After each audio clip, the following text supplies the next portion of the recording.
할렐루야. 네, 하나님의 은혜 가운데 한 주간 잘 지내셨는 줄 믿습니다. 오늘도 하나님 우리에게 주의를 주셔서 교회당에서 여러분을 만나게 돼서 대단히 반갑습니다. 또한 이 시간에 온라인 중에 예배드리는 성도님들에게도 주님의 이름으로 환영하며 기뻐합니다. 겨울이 성큼 가까이 다가왔습니다.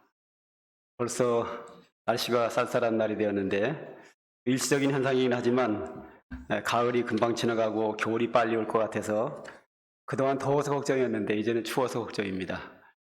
하여튼 건강관리 잘 하시고 특별히 코로나19 전염병이 우리 곁을 서서히 이렇게 멀어지고 있는 것을 느낍니다.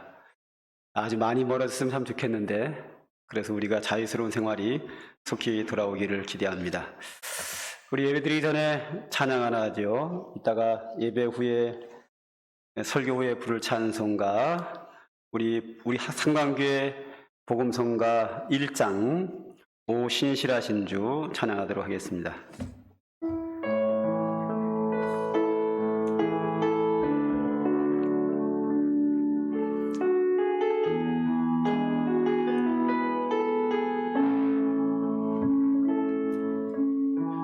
하나님 한 번도 나를 실망시킨 적 없으시고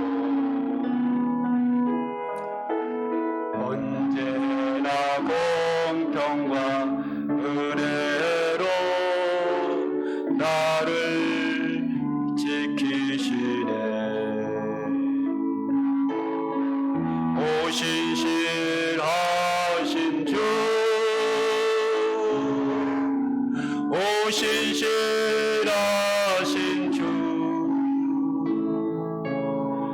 내 너를 떠나지도 않으리라.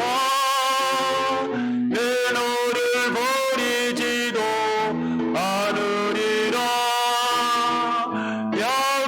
약속하셨던 주님, 그 약속을 지키사 이후로도 영원토록 나를 지키시리라 확신하네. 2절입니다. 지나온 모든 세월들 돌아보아도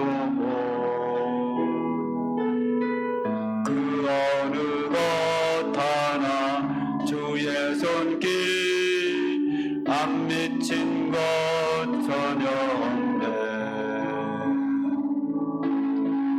오 신실하신 주, 오 신실하신 주, 내 너를 떠나지도 않으리라. 내 너를 버리지도 않으리라. 약속하셨던 주님, 그 약속을 지키사 이후로도 영원토록 나를 지키시리라 확신하네.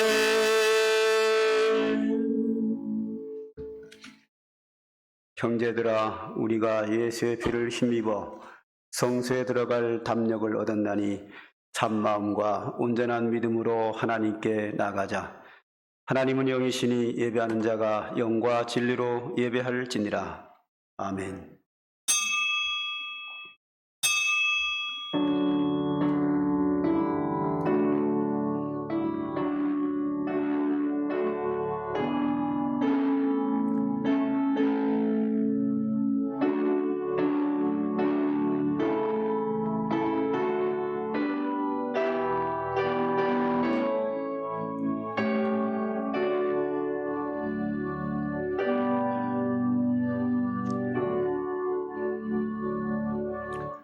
할렐루야. 하늘에서 여호와를 찬양하며 높은 데서 그를 찬양할지어다. 그의 모든 천사여 찬양하며 모든 군대여 그를 찬양할지어다. 해와 달아 그를 찬양하며 밝은 별들아 다 그를 찬양할지어다. 하늘의 하늘도 그를 찬양하며 하늘 위에 있는 물들도 그를 찬양할지어다. 그것들이 여호와의 이름을 찬양함은 그가 명령하심으로 지음을 받았음이로다. 아멘. 아버지 하나님, 거룩한 주의 날을 맞이하여 천지 만물을 창조하셨고 인간의 생사복을 주관하시고 오늘도 우리에게 은혜를 베푸시는 하나님 아버지 앞에 나와 주께 찬양하며 경배하며 영광을 돌립니다. 주의 성도들의 예배를 기쁘게 연락하시옵소서. 주께서 온전히 영광을 받으시기를 원합니다. 오늘도 주의 성령으로 강림하사 예배를 주관하여 주시고 예배를 통하여 한량없는 주의 은혜를 체험하는 은총의 시간으로 역사하여 주시옵소서. 예수님의 이름으로 기도드립니다. 아멘.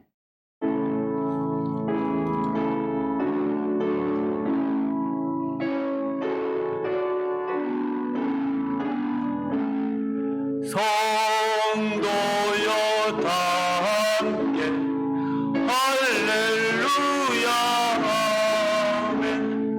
주 찬양하여라 할렐루야 아멘. 주 보좌 앞에서 백하신 은혜를 다 찬송하여라 할렐루야 아멘. 만물을 열어라 할렐루야 아멘. 온 하늘 울려라 할렐루야 아멘. 인도자 되시며 친구가 되신 주 그 사랑 끝없다 할렐루야 아멘. 주 찬양하여라 할렐루야 아멘. 찬양은 끝없다 할렐루야 아멘. 거룩한 집에서 준총 기리며 늘 찬송 부르자 할렐루야 아멘.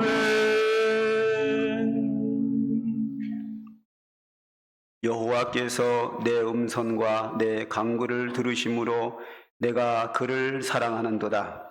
내 귀를 내게 기울이셨으므로 내가 평생에 기도하리로다.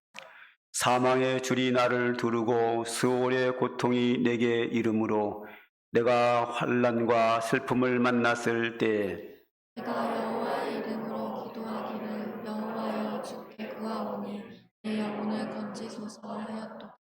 여호와는 은혜로우시며 의로우시며 우리 하나님은 긍휼이 많으시도다. 여호와께서는 순진한 자를 지키시고 어려울 때에 나를 구원하셨도다. 내 영혼아 내 편안함으로 돌아갈지어다. 여호와께서 너를 후대하심이로다. 그래서 내 영혼은 사망에서 내 눈은 눈물에서 나를 넘어짐에서 내게 주신 모든 은혜를 내가 여호와께 무엇으로 보답할까?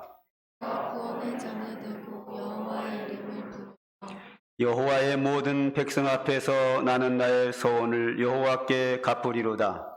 내 경건한 자들의 죽음 여호와께서 보시는 것이로다. 아멘.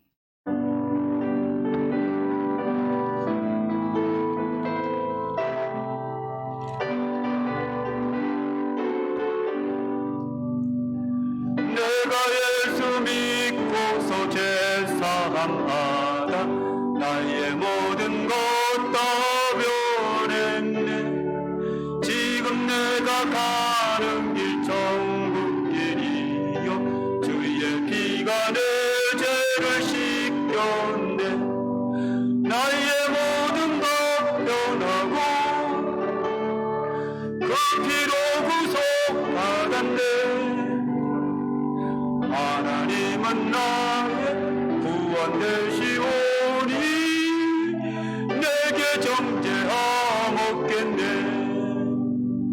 주님 밝은 빛에서 어둠에 치니 나의 모든 것 다 변했네. 지금 내가 주 앞에 온전케 돼 주의 공로를 의지함일세. 나의 모든 것 변하고 그 피로 구속받았네. 하나님은 나의 구원 되시오니 내게 정죄함없겠네. 내게 성령 임하고 그 크신 사랑 나의 맘에 가득 채우며 모든 공포 내게서 물리치시니 내 맘 항상 주 안에 있겠네. 나의 모든 것 변하고 그 피로 구속받았네. 하나님은 나의 구원 되시오니 내게 정죄함없겠네.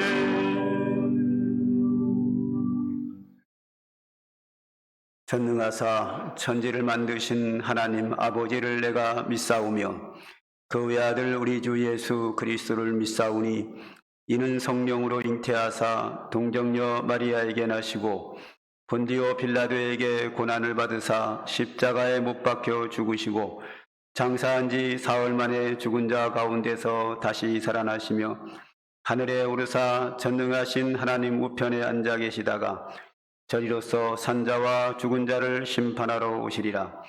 성령을 믿사오며 거룩한 고야와 성도가 서로 교통하는 것과 죄를 사하여 주시는 것과 몸이 다시 사는 것과 영원히 사는 것을 믿사옵나이다.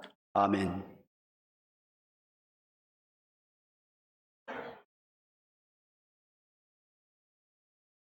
다 같이 기도드리겠습니다.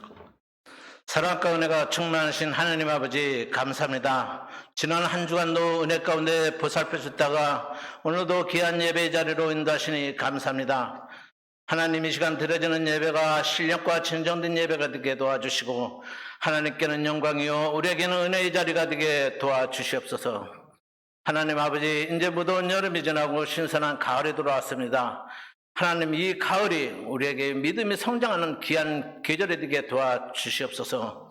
하나님 아버지 지난 한 주간도 말씀 안에 살지 못한 저희들 죄와 허물을 이 시간 회개하오니 용서해 주시옵고 저희를 불쌍히 여겨주시고 긍휼히 여겨주시옵소서. 코로나19로 인하여 저희들 믿음이 나약해지지 않게 도와주시고 믿음의 자녀들이 늘 어려움 당하지 않게 하나님 도와주시옵소서. 이곳에 귀한 상관교회를 세워주시고 오늘날까지 함께 하시는 감사합니다. 하나님 아버지 늘 말씀에 살아 역사하는 교회 하나님께 영광 돌리는 귀한 교회가 되게 도와주시옵소서.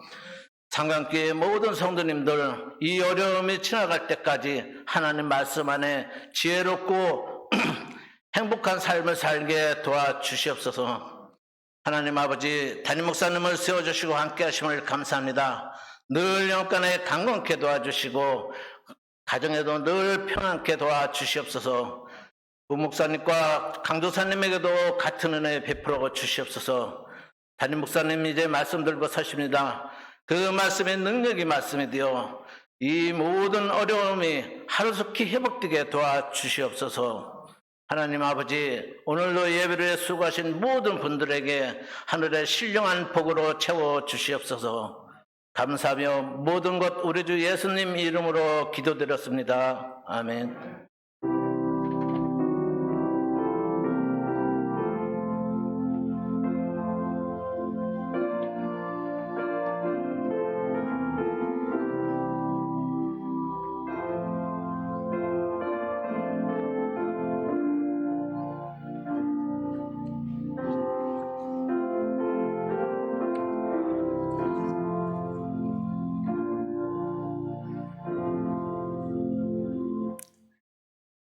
지난주에는 이길주 집사님께서 등록하셨는데 오늘 1부 예배 드리시고 가셨습니다. 오늘 2부 예배에 처음으로 오신 분이 계셔서 옷을 드려 환영하도록 하겠습니다.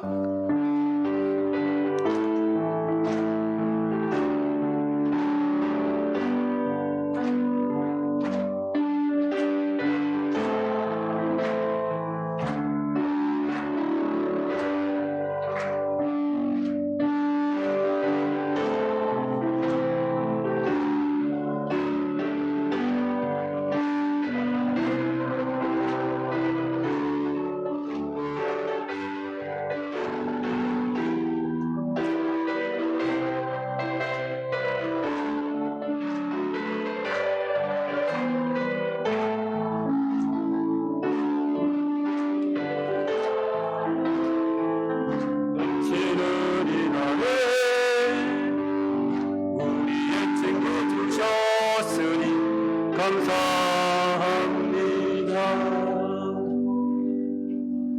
기도합니다. 하나님 아버지, 오늘도 처음으로 오셔서 함께 예배하는 주의 귀한 사랑하는 자녀가 있습니다. 오늘도 하나님 앞에 나와 예배하며 영광을 돌립니다.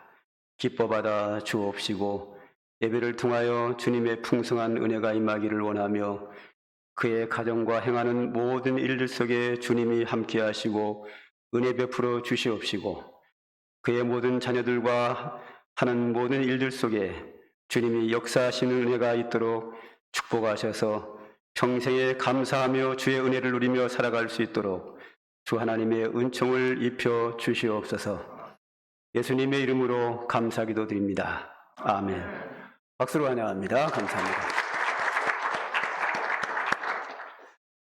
교회 소식을 보겠습니다. 우리 교회가 연초에 시작할 때 회복이라고 하는 모토를 가지고 시작을 했습니다. 이 회복이라고 하는 것은 작년에 코로나19 전염병으로 인해서 우리 생활과 신앙생활 모든 곳이 너무 힘들었는데 모든 데서 회복했으면 좋겠다 시작을 했는데 전문가들도 예측하지 못했고 저도 예측하지 못했고 이 변이 바이러스가 생겨가지고 정부가 계획대로 9월, 10월까지 70% 백신 접종은 완료가 되면 우리의 생활이 상당히 자유스러울 것으로 회복될 것으로 예상했지만 변이 바이러스로 인해서 아직까지 회복되는 게 어렵습니다. 그러나 이제 70%가 도달을 하면 이제 14일 후에 위드 코로나라 그래가지고 우리 생활 속에서 좀 자유를 누리면서 코로나 전염병과 함께 예방주사서 맞고 치료도 받으면서 살자, 이것을 선포하게 될 겁니다. 우리가 기대했던 것처럼 완전한 코로나19 전염병이 물러간 것은 아니지만 위드 코로나라고 하는 회복은 얻게 되었습니다. 그래서 새해부터는 올해 어느 정도 회복이 돼서 새해부터는 어느 정도 자유스러운 생활을 할 것으로 기대를 합니다. 여러분들의 많은 기도해 주시고 끝까지 우리에게 아무런 일이 없도록 기도해 주시기를 바라겠습니다. 그러나 아직까지는 여러 가지 제약이 많이 있으니까 정부의 지침에 따라서 방역 수칙 잘 지켜주셔서 좀 더 인내해 주시고 수고하기를 바라겠습니다. 지금 식당에서는 식사하는 인원이 좀 늘려주고 어느 정도 자유스러워졌지만 여전히 종교시설에서는 식당에서 식사를 못하게 하고 소그룹도 금하고 있습니다. 일부 교회에서는 식당에서 식사를 하면서 왜 우리는 못하게 하느냐, 그래서 교회에서 식사도 하기도 하고 이제 교회에서 식사하게 해달라고 정부에 항의하겠다 하는 사람들도 생겨나고 있습니다. 그러나 저는 교회의 본질은 하나님께 예배와 선교입니다. 밥 먹는 거 본질이라고 안 보거든요. 물론 초대교회 때 먹고 떡을 떼며 교제를 나눈 게 있습니다. 물론 중요하지요. 그러나 교회의 본질은 하나님께 예배와 선교, 하나님의 은혜가 임하는 축복이 교회의 본질입니다. 점심 먹는 거 본질 아닙니까? 저는 이런 문제는 앞전에 시에서 나와가지고 예배 드리러 온 성도들을 숫자를 센 다음에 막 내보내는 그런 거는 제가 동의할 수 없지만 정부의 지침에 따라서 밥 먹는 건 저는 동의할 생각입니다. 내년까지 먹지 말라면 안 먹을 거고 이런 먹는 문제, 교회 본질이 아닌 문제는 저는 정부 지침에 그대로 어떤 방법이든지 순종할 생각입니다. 그래서 교회에서 식사라든지 이런 모든 완전히 자유스러운 것은 정부 방침에 따를 것이고, 그러나 이제 어느 정도 예배는 자유스럽게 돼가고 있으니까 현재도 온라인 예배 드리는 분들은 가능하면 교회당에 오셔서 예배를 드렸으면 좋겠습니다. 그리고 소그룹은 아직 위험스럽기 때문에 소그룹인 구역 예배는 온라인 구역 예배를 하고 있습니다. 가능한 많은 분들이 참석할 수 있도록 계속 신청을 받고 있으니까 지금 6구역, 5구역에 예배를 드리고 있고 신청을 받고 있으니까 계속 신청해 주시기 바라겠습니다.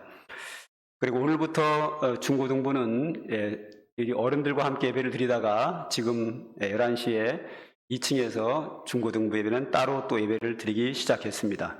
초등부는 계속 예배를 드렸고요. 그 다음에 최도현 전사님께서 지난 화요일 날 강도사 인호를 받았습니다. 그래서 주보의 모든 이름을 강도사로 명칭을 변경시켰고 강도사님으로 불러주셔야 되리라 생각합니다. 날씨가 추워졌지만 전염병과 그 밖의 모든 곳에서 우리의 건강을 잘 지킬 수 있도록 건강관리 잘 하시고 늘 건강하게, 믿음도 건강하게, 늘 행복하게 사는 상관교회 성도들 되시기를 기도하며 바라겠습니다. 혹시 빠진 광고 제가 있나요? 없으면 찬송가 383장 부르시면서 하나님께 헌금 드리도록 하겠습니다.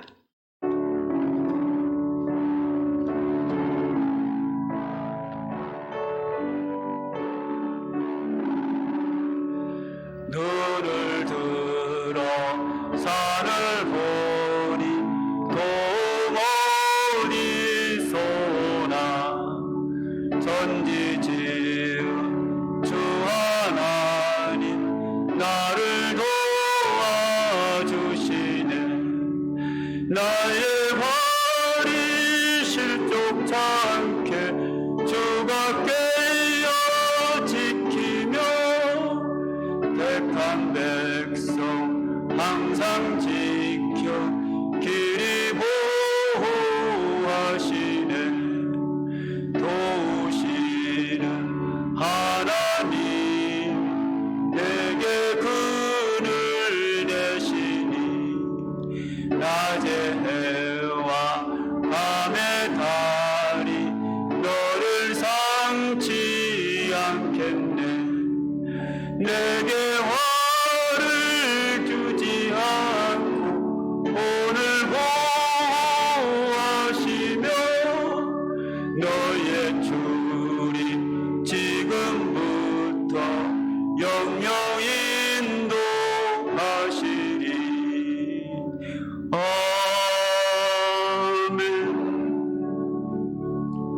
기도합니다. 아버지 하나님, 주의 사랑하는 자녀들이 거룩한 주의 날을 맞이하여 주께 예배하며 우리가 이 땅에 살아가면서 꼭 필요한 중요한 물질이기에 구별하여 하나님께 예물로 드립니다. 주께서 기쁘게 받으시는 줄 믿습니다. 오늘도 이 예물이 하나님의 교회에서 선교 사역과 은혜 받는데, 이웃을 돌아보는데 여러 곳에 아주 소중하게 쓰임받도록 주께서 인도하여 주시기를 원합니다. 또한 소중한 물질이지만 주님께 감사함으로 예물을 드린 모든 손길마다 하나님이 기쁘게 받으시고 합당한 은혜로 축복하시기를 원합니다. 하나님, 이 땅에 나그네 인생길을 살아가고 있지만 하늘나라를 목표로 살아가고 있는 주의 백성들에게 이 험한 세상 주님이 동행하여 주시고 인도하시고 지켜주시고 보호해주시고 축복하시는 그 은혜로 살기를 원합니다. 험한 인생, 나그네 인생길을 살아가는 저희들에게는 하나님의 은혜와 능력과 축복이 절대적으로 필요합니다. 그리하여 오늘도 주의 은혜를 구하오니 주의 백성들에게 주의 풍성한 은혜를 충만케 주시옵소서. 질병으로 고난받는 성도가 있으면 주님께서 오늘도 육체의 질병을 치료하여 주시고, 생활에 문제가 있어 기도하는 자에게 주님께서 모든 문제를 활짝 열어주시고 형통케 하여 주시기를 원합니다. 모든 재난과 질병으로부터 우리를 안전하게 지켜주시고, 악한 마귀 사단의 세력은 오늘도 우리를 유혹하지만 우리에게 말씀의 반석에 굳게 서서 오직 성령의 은혜 가운데 사단과 싸워 이기며 세상 제약 유혹에 빠지지 않도록 우리의 신앙을 굳세게 붙잡아 주시옵소서. 오늘 예배 시간을 통하여 주시는 하나님의 소중한 음성에 우리가 겸손히 귀를 기울이겠습니다. 사모하는 마음으로 주의 말씀을 사모하는 심령들에 위해 오늘도 성령의 담비로 강림하사 주의 말씀을 깨닫게 하여 주시고, 그 말씀이 감동되게 하시고 그 말씀대로 온전히 순종할 수 있도록 주께서 은혜 베풀어 주시옵소서. 예수님의 이름으로 기도드립니다. 아멘. 하나님의 말씀을 봅니다. 요한계시록 14장 12절부터 16절까지 저와 여러분이 한 절씩 교독하겠습니다. 요한계시록 14장 12절부터 한 절씩 교독하시고 16절은 다 같이 읽도록 하겠습니다.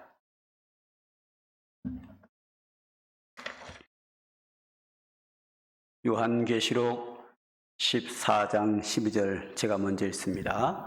성도들의 인내가 여기 있나니 그들은 하나님의 계명과 예수에 대한 믿음을 지키는 자니라. 내가 들으니 하늘에서 음성이 나서 이르되 내가 지금 주 안에서 주하신 성령이 이르시되 그러하다. 그들의 수고를 그치는 그들의 행한 일이. 또 내가 보니 흰 구름이 있고 구름 위에 인자와 같은 이가 앉으셨는데 그 머리에는 금멸관이 있고 그 손에는 예리한 낫을 가졌더라. 다른 천사가 성전으로부터 나와 구름 위에 앉은 성으로 당신의 낫을 두르고 역시 알고 아니라. 구름 위에 앉으신 이가 낯을 땅에 휘두르매 땅에 곡식이 거두어지니라. 아멘.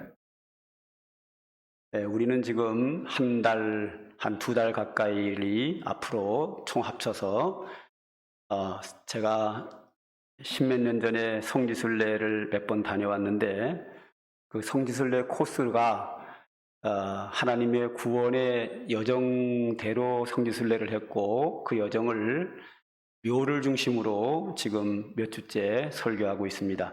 지난주에는 예수님의 부활로 인하여 빈 무덤이 우리 기독교가 생명의 종교이고 구원의 종교임을 확신했고, 그 부활의 복음을 전하기 위해서 사도 바울이 로마의 복음을 전한, 그리고 로마의 사도 바울의 묘를 통해서 우리가 교훈을 얻었는데, 이 바울이 사실은 로마에 가기 전에 로마서를 보면 그는 로마에 가기를 간절히 원했습니다. 그리고 그 편지는 로마에 있는 교회에다가 보낸 편지이므로 이미 로마에는 예수 믿는 사람이 있었고, 쿼바디스라고 하는 영화를 보면 잘 알고 있듯이 베드로가 이미 로마에서 복음을 전했고 베드로도 로마에서 순교를 당합니다. 확실한 것은 베드로와 사도 바울이 로마에서 복음을 전하다가 순교를 당한 것은 확실하고, 그 외에도 여러 사람이 복음을 전한 것으로 그렇게 알려지고 있습니다. 여하튼 당시에 로마 나라는 로마 황제에 의해서 국가적으로 조직적으로 계획적으로 기독교의 대박해가 일어나게 됐고, 그런 박해 가운데서도 이 훌륭한 믿음의 사람들의 선교를 통해서 순교를 통해서 이 복음이 힘있게 로마에 전파가 됩니다. 그래서 로마시에 예수 믿는 사람이 늘어나게 됐고 거기에 대해서 박해도 더 거세게 심하게 일어났습니다. 로마에 가서 제가 성지순례 때 가본 곳이 뭐냐면 이 콜로세움입니다. 오늘날로 말하면 원형 경기장이죠. 저 건물 밑에 사람들이 쫙 있죠. 예. 건물이 워낙 커서 사람이 작게 보이는데 관광객들입니다. 자, 이 콜로세움은 지난번 제가 바로 왕의 묘인 피라밋을 봤습니다. 그 피라밋이 현존하는 세계 7대 불가사의 중 하나로서 그 시대에 저걸 어떻게 졌을까 전혀 이해가 안 됩니다. 지금으로부터 한 4,000년 전에 저걸 지은 거거든요. 그런데 그거와 함께 이 콜로세움은 2,000년 전에 지은 건데 이 사도 요한이, 오늘 본문의 사도 요한이 요한계시록을 기록할 때 이미 저 건물은 지어져 있었습니다. 그리고 저 안에서 운동 경기를 하고 있었고 로마 시민들은 저기서 경기를 관람하고 있었습니다. 저것이 72년도에 완공이 됐는데 요한계시록은 한 80년도에 기록이 되거든요. 그러니까 요한계시록 기록하기 벌써 10년 전에 저것은 이미 완성이 된 상태입니다. 저 규모가 얼마나 큰가 하면 우리나라 88 올림픽을 위해서 건축한 것이 가장 대한민국에서 큰 잠실체육관입니다.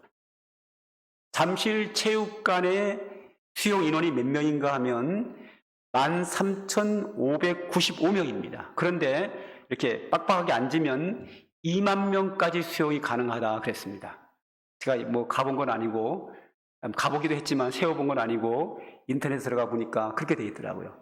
2만 명까지 수용 가능하다. 현대에 지은 대한민국 가장 큰 잠실체육관 수용 인원이 2만 명이다. 그런데 지금으로부터 2000년 전에 사도 요한이 요한계시록을 기록하기 그 이전에 지은 저 건물은 수용 인원이 몇 명이냐 하면 5만 5천 명입니다.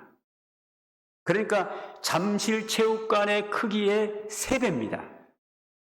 그리고 저건 돌과 콘크리트로 지었습니다. 그럼 2000년 전에 그들이 어떻게 저 거대한 건물을 지었을까?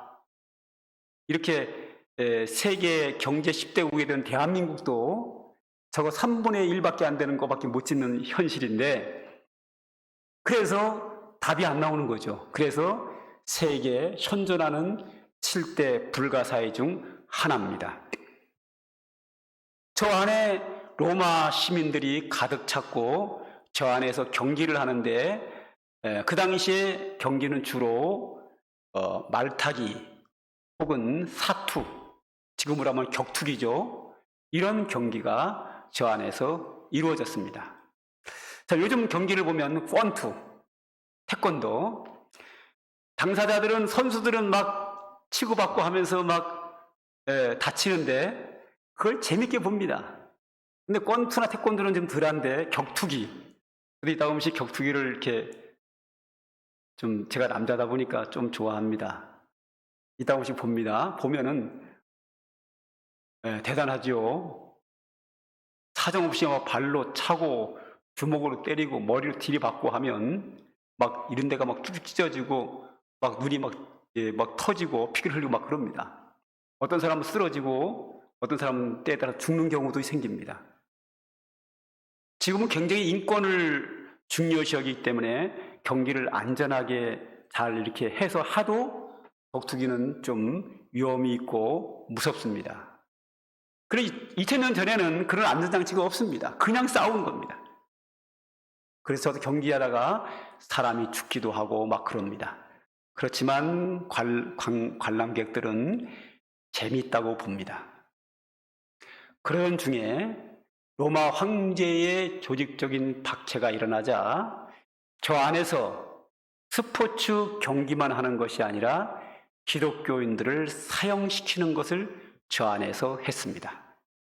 저 안에 수만 명의 로마 시민들이 가득히 찼고 그 안에서 격투기, 말타기 이런 경기를 하는 것이 아니라 기독교인들을 저 안에 풀어놓고 굶주린 사자를 풀어놔서 맹수들이 기독교인을 마구 잡아먹기도 하고 때에 따라서는 나무를 쌓아놓고 그 위에다가 기독교인을 올려놓고 불을 태워 죽입니다.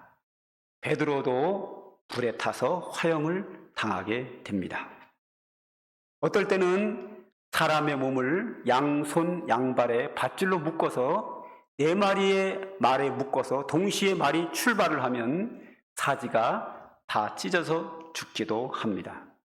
이렇게 잔인하게 기독교인들을 마구 학살을 하면 로마 시민들은 박수를 치면서 즐겁게 환호했다고 합니다. 이런 박해는 어느 한순간에 끝나는 것이 아니라 황제들이 이어서 계속해서 수백 년 동안의 박해가 이루어집니다. 그 속에서 힘있게 복음은 전파되었고 예수 믿는 사람들은 많은데 이 믿는 사람들이 어떻게 박해를 피하여 살 것인가? 그들의 엄청난 고민입니다. 그들이 고민하다가 찾은 곳이 있는데 그것이 바로 성도들, 신실한 믿음의 성도의 묘가 되는 바로 그 유명한 카타콤입니다.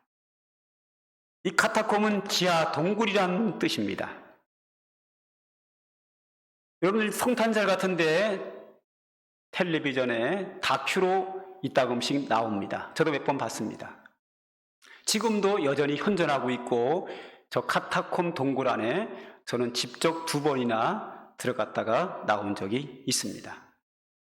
저 카타콤 역시 고대 로마에서 즉 요한계시록이 기록되기 이전에 화산이 일어나서 폭발해서 화산재가 쌓였는데 그 쌓이고 오랜 세월이 흐른 다음에 그 땅을 파보니까 화산재가 쌓인 그것이 콘크리트를 하는데 시멘트로 사용이 할 수가 있었습니다. 그래서 로마 사람들은 건물을 짓기 위해서 땅을 파서 건물을 시멘트로 사용하여 짓습니다. 그러다 보니까 여기저기 땅을 계속 파게 됩니다. 그래서 이제 땅을 많이 굴을 뚫어서 석탄을 캐내면 석탄 굴이 되는 것처럼 저 재료를 막 파가면서 여기저기 굴이 막 사방 생기게 됩니다. 그런데 그 당시에 이스라엘이라든지 유대나라든지 아니면 로마 이런 그리스 이쪽의 사람들은 장례를 치를 때 땅에다가 매장하는 게 아니라 굴에다가 시체를 안장하는 경우가 생깁니다. 그래서 그들은 땅굴을 판 김에 그 쓸모없는 굴에다가 또 벽을 또 파서 그 벽에다가 구멍을 파가지고 거기다가 사람이 죽으면 시체를 안장합니다. 그래서 저것이 나중에는 저 카타콤 동굴이 사람들의 공동묘지로 사용하게 됩니다. 땅속에 쓸모없는 동굴, 거기에 사람들의 시체를 안치하는 공동묘가 됩니다. 무서워서 아무도 안 갑니다. 땅은 굉장히 깊고 카타콤 동굴을 다 연결시키면 서울서 부산까지 수백 킬로 된다고 합니다. 엄청나게 크고 위로 아래로 옆으로 사방 다 뚫려 있습니다. 한 번 들어가면 어떤 사람은 길을 잃어서 나오지도 못한답니다. 이런 곳에 아무도 오기를 싫어합니다. 여기가 기독교인의 피신지로 완성 맞춤입니다. 성도들은 드디어 새로운 안식처로 카타콤 동굴을 선택을 하게 됩니다. 이들은 여기서 100년을 넘게 생활을 합니다. 어떤 사람은 태어나서 80세에 죽을 때까지 저기서 삽니다. 다행히도 저 굴 안에는 밑에서 샘물이 올라오는 곳도 있고 중간에 하늘에 구멍이 뚫려서 빛이 들어오기도 합니다. 저들은 저기에서 방을 만들어서 가정생활도 하고 예배당 처소를 만들어서 예배도 드리고 아이들의 성경 공부를 시키고 교육을 시켜서 저 안에는 학교도 있습니다. 밥도 해먹고 잠도 자고 공부도 하고 예배도 드리고 모든 생활권이 저 땅 속에서 카타콤 굴에서 이루어집니다.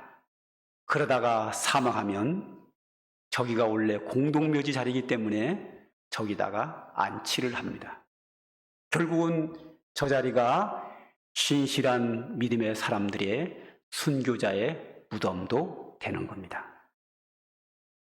그들이 저기서 얼마나 힘들게 오랜 세월을 살았을까요? 상상만 해도 아찔합니다. 우리는 코로나19 전염병을 이제 2년째 경험하게 됩니다. 얼마나 불편하셨습니까?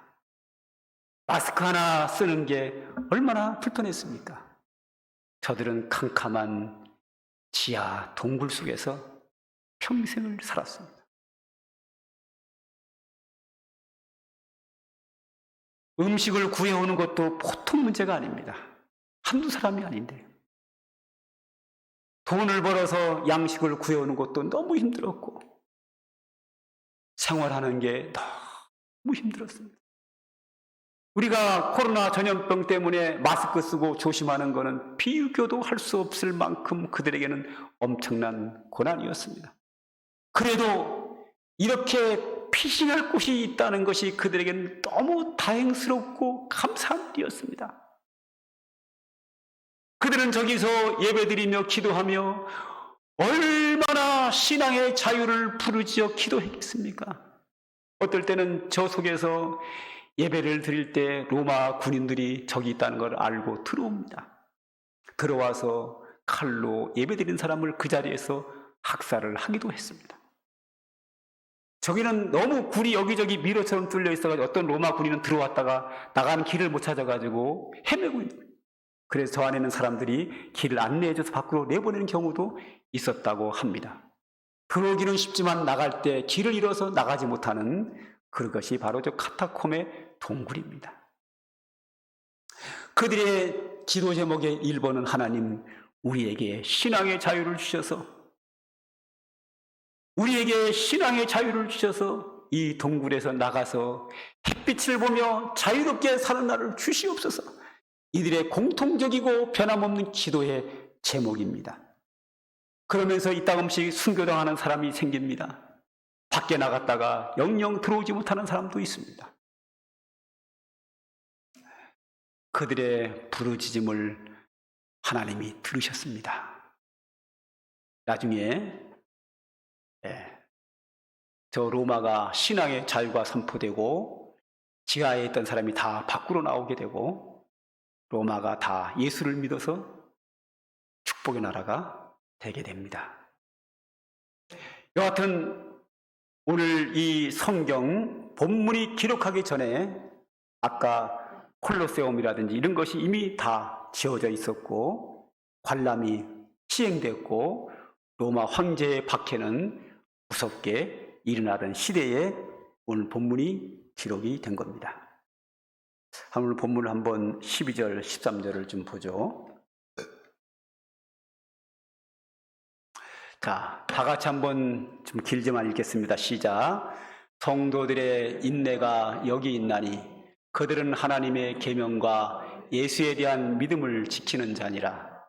또 내가 들으니 하늘에서 음성이 나서 이르되 기록하라. 지금 이후로 주 안에서 죽는 자들은 복이 있도다 하심에 성령이 이르시되 그러하다. 그들이 수고를 그치고 쉬리니 이는 그들의 행한 일이 따름이라 하시더라. 아멘. 이 말씀은 제가 장례식 때 종종 설교하는 본문입니다. 저는 이 설교를 하면서 늘 부끄러운 마음을 갖습니다. 여기 보면 성도들의 인내가 여기 있나니 그들은 하나님의 계명과 예수에 대한 믿음을 지키는 자니라. 그들은 하나님의 계명과 믿음을 지키기 위해서 인내하며 그 박해 속에서 그렇게 힘들게 살았는데 나는 지금 어떻게 살고 있나? 설교하는 제 자신이 너무 부끄럽습니다. 그렇게 설교는 자주 합니다. 저 성경이 기록한 배경을 알잖아요. 어떤 배경에서 저걸 기록했는 줄 알잖아요. 너무 미안한 거예요, 그들에게. 그리고 너무 부끄러운 거예요. 목사이긴 하지만 너무 편한 거예요. 나만 부끄러운 게 아니라 돌아가신 분도 이렇게 수고하며 살았나? 거기 설교 듣는 성도들도, 우리 성도들도 그렇게 살고 있나? 나만 부끄러운 게 다 같이 부끄러운 거예요. 설교하면서 늘 부끄럽습니다.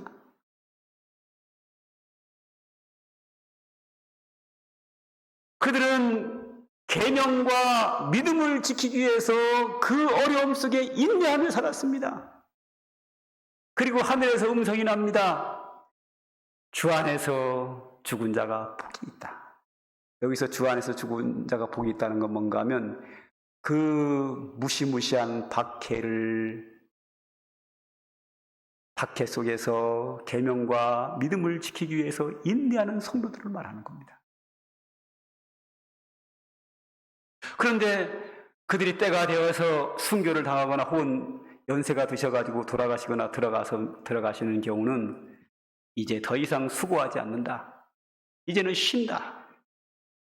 하늘나라에서 영원한 안식을 누린다 하는 말씀입니다.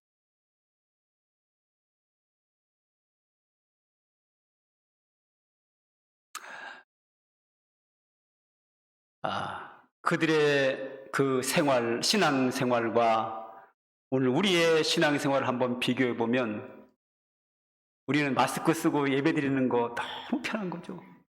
정말 감사할 일이죠. 저는 개인적으로 이런 생각을 다 해봅니다. 어떤 생각을 하는가 하면 지금 제가 태어나가지고 지금 목회하는 게 너무 감사하다. 만약에 제가 좀 일찍 태어나가지고 한 30년 전에 태어났다 그러면 우리나라 기독교가 들어올 때 얼마나 박해가 심했습니까? 그때 얼마나 힘들게 목회했겠느냐고요. 근데 지금은 너무 편해요.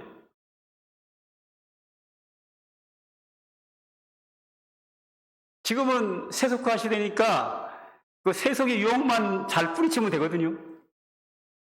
그러면 뭐 목회하는데 생활하는데 어려움이 하나도 없어요.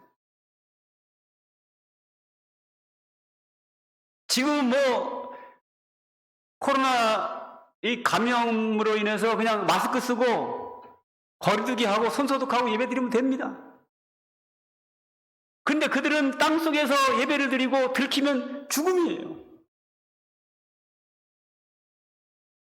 그분들과 우리하고 비교해 보면은 부끄럽고 미안해요. 왜 미안한가 하면 그들이 그렇게 해서 복음이 로마를 통해서 유럽에 퍼지게 되고 그 복음이 미국을 통해서 우리나라로 들어왔는데 그렇게 피 흘리면서 신앙을 지켜 전달을 우리에게 복음을 전해줬는데 그 복음을 받은 우리가 이렇게 편하게 있으면 되는가? 미안한 거예요. 뭐 내가 그 복음 받는데 뭐 돈 줬나요? 그들이 눈물을 흘리고 땀 흘리고 피 흘려서 우리에게 전달해 줬는데 우리는 그 복음을 그냥 받았어요. 물론 예수님께서 십자가에서 흘리신 보혈의 피가 있지요. 그런데 그 피의 구속의 복음을, 생명의 복음을 전달해주는 전달자도 피 흘리면서 전달해 준 거예요. 그렇게 은혜를 받은 우리 이렇게 과연 믿음 생활이 되나?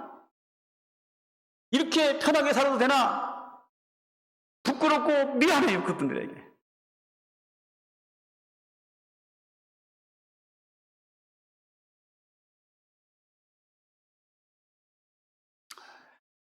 그리고 오늘 본문에 그 14절부터 그 나오는 내용을 보면 어떤 내용이 또 나오는가 하면 이제 하늘에 천사가 있는데 천사가 아니라 인자 같은 이가 계시는데 예수님을 지칭하는지 하여튼 뭐 인자 같으신 이라고 나와 있어요. 구름을 타고 계시는데 그분의 오른손에는 낫이 하나가 있어요. 큰 낫이 있는데 예리한 낫이에요. 그 예리한 낫을 막 휘둘러 가지고 땅에 있는 곡식들을 다 걷어들이는 거예요.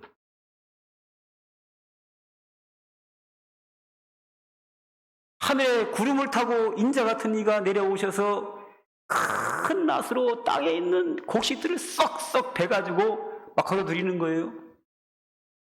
이걸 뭘 말하는가 하면 그 당시에 수많은 사람들이 피 흘리며 순교를 당하며 죽는 모습을 보고 어떤 사람들은 생각할 거 아닙니까? 불쌍하다.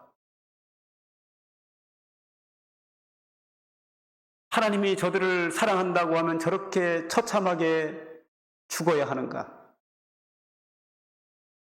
저 사람들이 저주받은 사람들인가?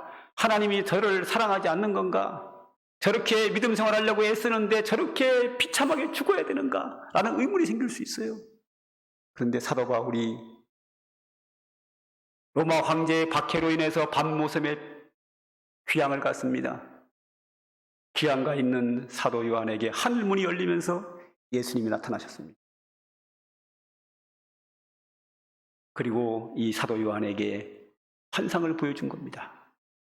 하늘에 인자 같은 이가 낫을 휘둘러 땅의 곡식들을 다 걷어들인다.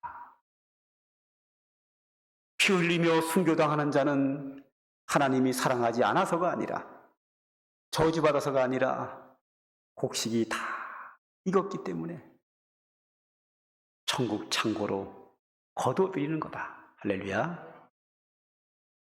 이제 가을입니다.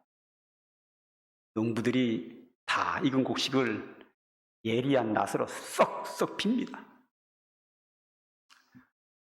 저는 그걸 보면서 이따금 그런 생각을 해봅니다. 아프겠다. 썩썩 빈 아프겠다. 그러나 아픔은 잠깐이지만 농부는 낫으로 썩썩 펴가지고 알곡을 골라서 창고에 저장하거든요. 하늘에 구름을 타고 인자 같은 이가 낫을 휘둘러서 땅에 있는 곡식들을 썩썩 베더니 다 거두어 창고로 들이듯이 당대에 순교당한 자는 믿음을 지켰고 인내했고 계명을 지킨 사람들을 이제 그만 수고하라. 이제는 내 집에서 쉬어라. 주님이 다 익은 곡식, 알곡 같은 성도들을 하늘로 불러 올리는 겁니다. 할렐루야.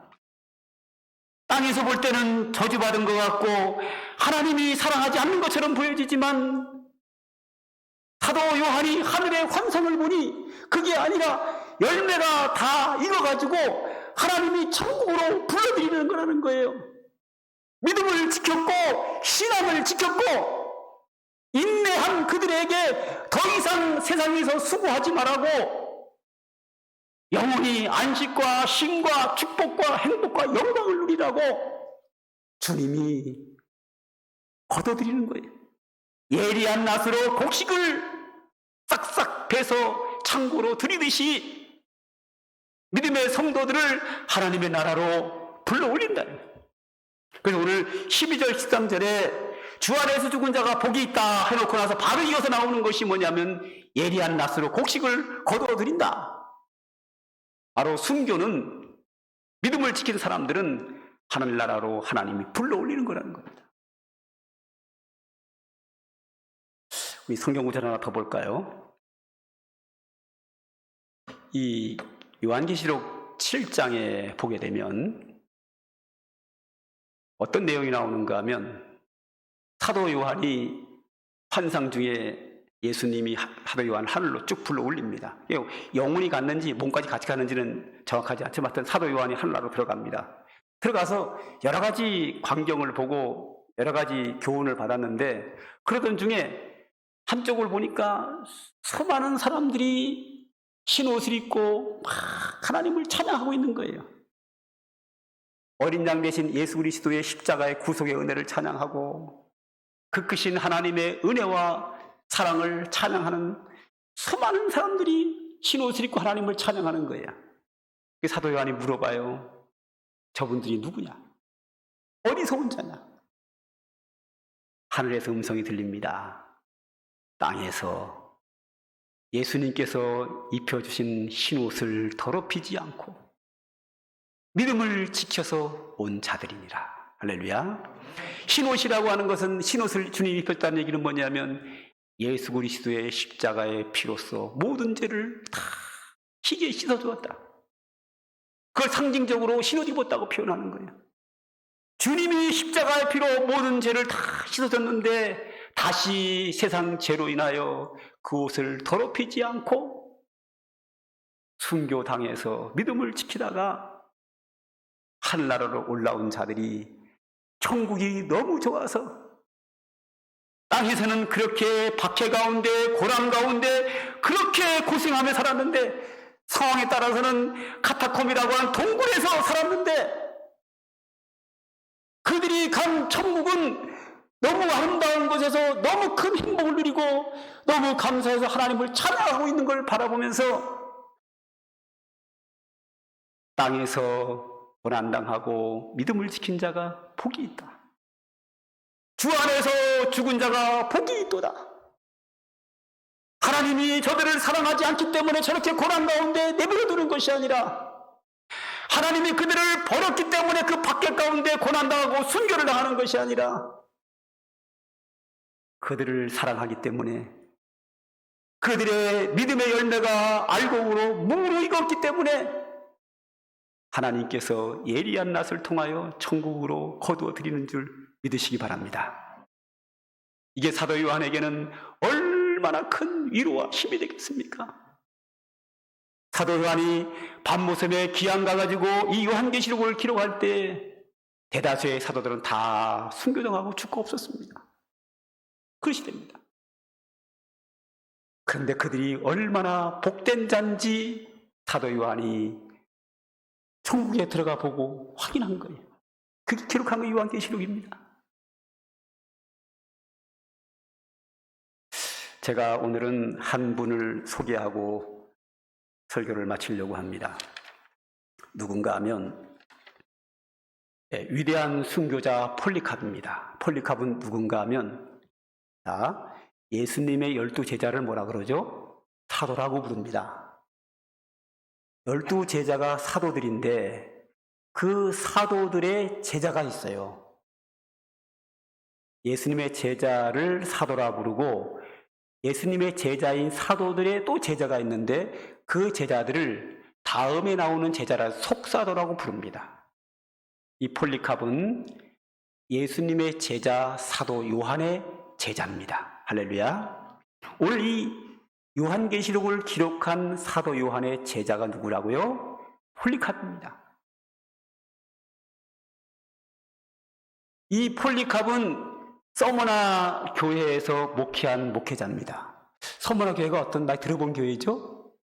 예수님이 요한계시록 2장에서 여러 교회를 평가할 때에 라오디아 그 교회는 책망만 받았고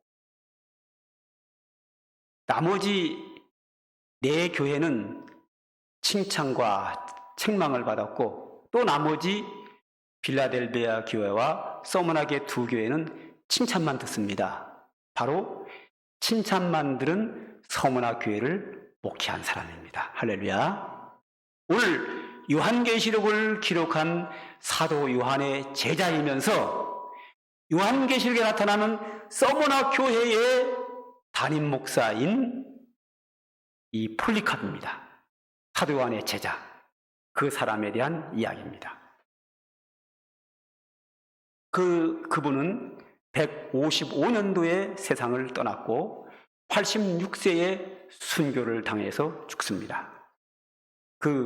제가 이건 뭐냐면 제가 85년도에 합동신학교 대학원을 다닐 때 그 김명호 교수님이 미국에서 박사학위를 한 7개를 받으신 분이세요.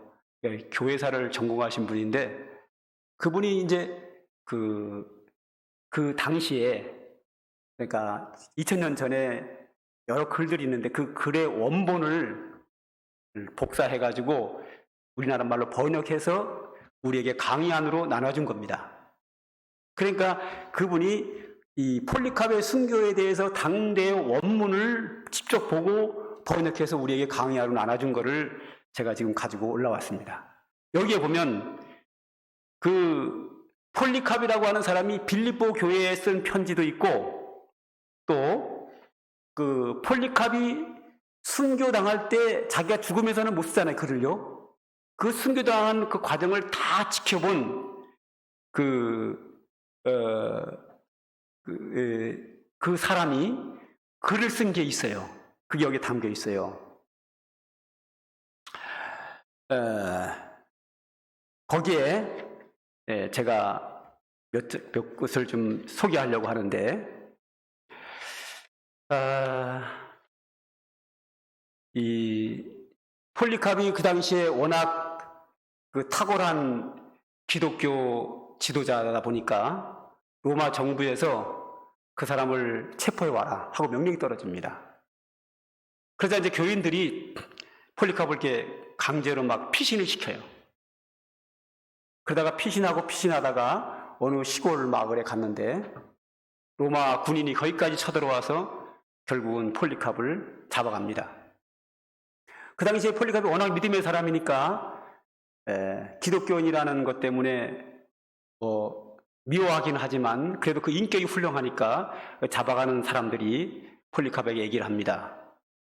당신이 지금 로마로 들어가면 죽는데 예수를 부인하면 삽니다. 그러니 예수를 부인하고 할 것을 이게 권면을 합니다. 그러니까 폴리캅이 그 말을 들을 리가 없죠.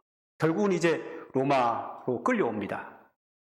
끌려와가지고 그 총독에게 신문을 받게 되는데, 총독 앞에 서서 이 폴리캅이 신문을 당할 때 많은 군중이 있었습니다. 그러니까 아마 추측하기 아까 얘기했던 그 콜로세움 원형 경기장에서 신문을 했던 것 같습니다. 로마 시민들이 가득 찬 상태에서 신문을 합니다. 신문한 내용이 뭐냐면 폴리캅이요, 이제라도 당신은 맹세하여 그리스도를 저주하라, 그렇게 말합니다. 그때 이 폴리캅이 아주 유명한 말을 남깁니다. 86년 동안 그분을 섬겨오는 동안 그분은 나에게 한 번도 잘못한 일이 없어. 그런데 내가 어떻게 나를 구원하신 나의 왕을 모독할 수 있겠느냐 하면서 거부합니다. 그러자 이 사람들은, 이 총독이 다시 권면을 합니다. 네가 그리스도를 저주하지 않으면 나는 여기에 너를 삼켜버릴 맹수가 준비되어 있다. 이 아마 원형 경기장이 틀림없어요, 이런 거 보면은. 그러자 폴리캅은 말합니다. 그들을 부르시오. 즉 맹수들을 부르시오. 우리에게 변절이라고 하는 것은 있을 수가 없습니다. 그렇게 맞아 이 총독은 어떻게 해서든지 폴리캅의 인격이 훌륭하고 훌륭한 지도자이기 때문에 가능한 살려주려고, 네가 맹수들을 무서워하지 않는다면 나는 너를 화형시킬 불이 준비되어 있다, 이렇게 말합니다. 그러자 폴리캅의 대답은 뭐라고 대답하는가 하면, 당신이 위협하는 불은 1시간 동안 타고 곧 꺼질 것이요, 그러나 당신은 악한 자들을 위해서 예비해둔 심판과 영원한 형벌의 불을 알지 못하고 있어. 왜 이렇게 지체하시오? 당신이 하고자 하는 일을 빨리 행하시오, 라고 말합니다. 그러자 총독이 더 이상 설득해서도 안 되겠기에 사형을 선포합니다. 많은 나무를 쌓아놓고 폴리캅을 묶어서 나무 위에 올려놓고 불을 붙입니다. 불이 타오른 불길 속에서 폴리캅은 하늘을 바라보면서 기도를 합니다. 그 기도 내용을 지켜본 사람이 적은 원본을 번역한 것을 제가 그대로 읽겠습니다. 전능하신 주 하나님, 당신의 사랑하는 종 예수 그리스도의 아버지여, 그를 통해서 우리가 당신에 대한 충만한 지식을 받았습니다. 천사들과 권세들과 모든 피조물들과 그리고 모든 인류의 하나님이시여, 내가 당신께 찬양을 돌립니다. 당신은 오늘 이 시간 나로 하여금 순교자들의 수에 참여하는 영광을 주셨습니다. 그리스도의 잔에 참여하는 영광을 주셨습니다. 이것을 인하여 그리고 모든 것을 인하여 나는 당신을 찬양하며 당신을 송축하며 당신께 영광을 돌립니다. 당신의 사랑하시는 종이시여, 영원한 하늘의 대제사장이신 예수 그리스도를 통하여 아들과 성령과 함께 당신에게 지금으로부터 세세토록 영광을 돌립니다. 아멘. 하고 불길은 그를 삼켜버리고 말았습니다. 이건 완전한 실제 사건입니다.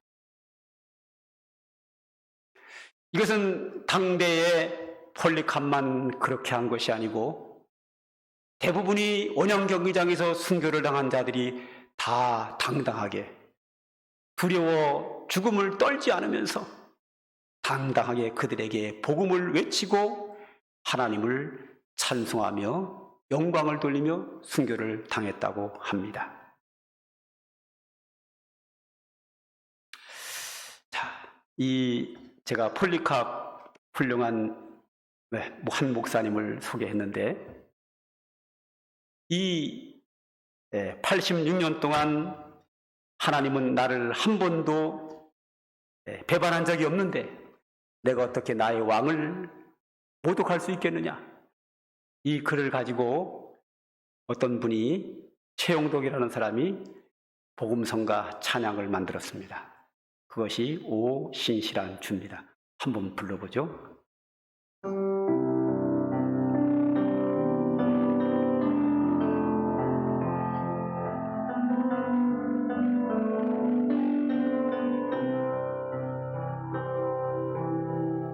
하나님 한 번도 나를 실망시킨 적 없으시고 언제나 공평과 은혜로 나를 지키셨네. 오 신실하신 주, 오 신실하신 주, 내 너를 떠나지도 않으리라. 내 너를 버리지도 않으리라. 약속하셨던 주님, 그 약속을 지키사 이후로도 영원토록 나를 지키시리라 확신하네.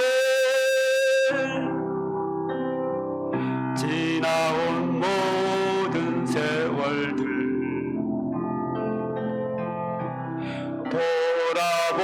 돌아보아도 그 어느 것 하나 주의 손길 안 미친 것 전혀 없네. 오 신실하신 주, 오 신실하신 주, 내 너를 떠나지도 않으리라. 내 너를 버리지도 않으리라. 약속하셨던 주님, 그 약속을 지키사 이후로도 영원토록 나를 지키시리라 확신하네.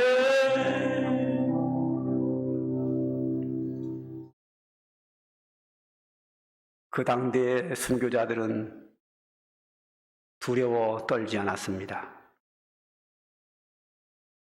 죽음은 죽음으로 끝나는 것이 아니라 영원한 행복의 나라, 하나님의 나라가 기다리고 있기 때문입니다. 그리고 그들을 위해서 십자가 못 박혀 주신 예수 그리스도가 있기 때문입니다. 하나님의 한량없는 은혜가 있기 때문에 그 은혜를 찬양하며 오히려 간증하며 기도하며 때에 따라서는 복음을 전하며 그들은 사라졌습니다.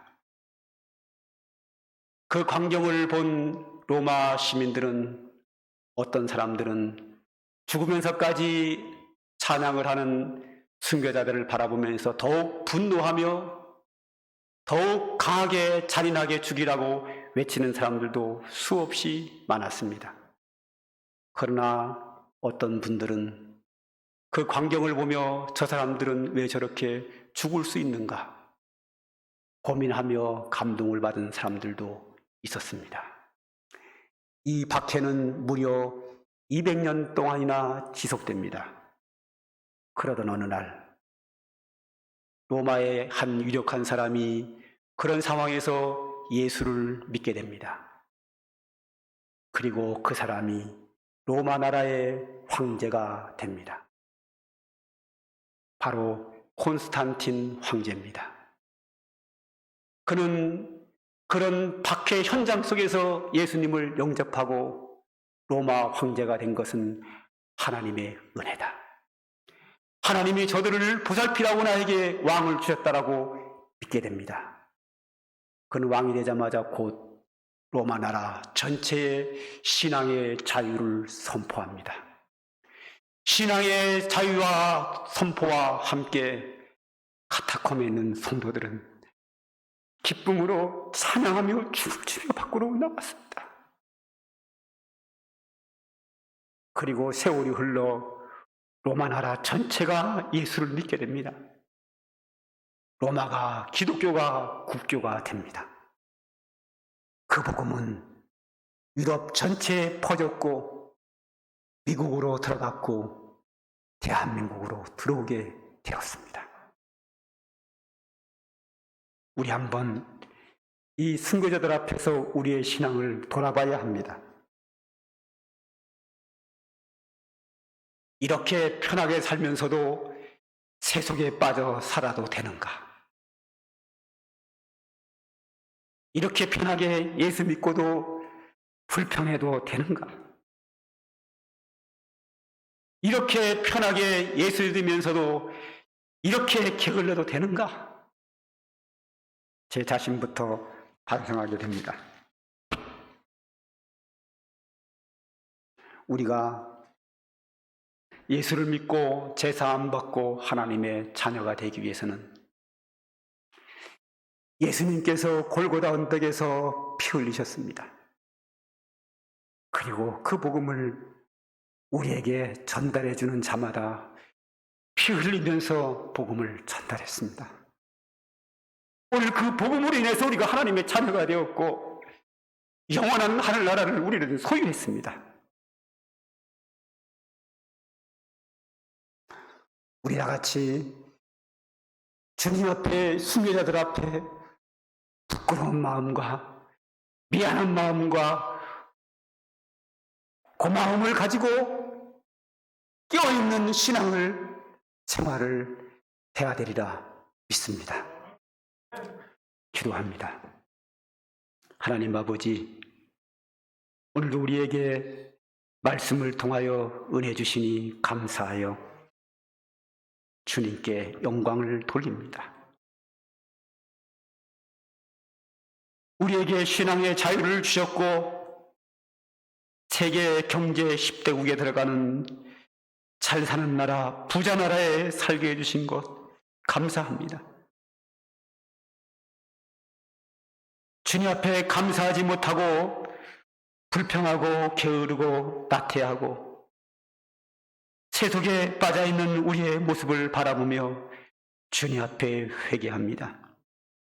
주의 성령이여 오늘 우리에게 강림하사 우리로 하여금 믿음의 반석에 굳게 서게 하시고 하늘나라 상급을 바라보며 믿음의 선한 경주에서 승리하는 우리 모두가 되도록 주의 권능의 발로 우리를 붙잡아 주시고 주의 성령으로 임재하사 충만케 하여 주시옵소서. 예수님의 이름으로 기도드립니다. 아멘. 이제는 우리 구주 예수 그리스도의 한량없는 은혜와 영원하신 우리 아버지 하나님의 사랑과 성령의 임재하심과 충만한 은총이 오늘도 순교자적인 신앙을 가지고 믿음의 승리한 삶을 살기를 소망하는 주의 택한 백성들 머리 위에와 그대의 가정 위에 이제로부터 영원 무궁토록 항상 함께 있을지어다.